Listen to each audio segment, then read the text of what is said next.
मला इंग्लिशने एक शिल्प दाखवा इकडे. तुम्ही इथं बघू शकता, हा रावण आहे. रावणाने 1 2 3 4 5 6 7 8 9 मुंडके आपले कापून महादेवाला खाली वाहिले. ती खाली महादेवाची पिंड आहे आणि 10वं मुंडकं रावण कापतोय आणि कापता कापता महादेव इथं प्रकट झाले म्हणून रावण हात जोडून थांबलाय.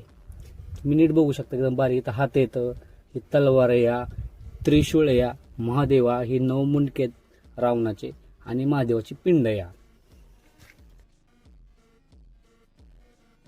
मला इंग्लिशने एक शिल्प दाखवा इकडे. तुम्ही इथं बघू शकता, हा रावण आहे. रावणाने 1 2 3 4 5 6 7 8 9 मुंडके आपले कापून महादेवाला खाली वाहिले. ती खाली महादेवाची पिंड आहे आणि 10वं मुंडकं रावण कापतोय आणि कापता कापता महादेव इथं प्रकट झाले म्हणून रावण हात जोडून थांबलाय.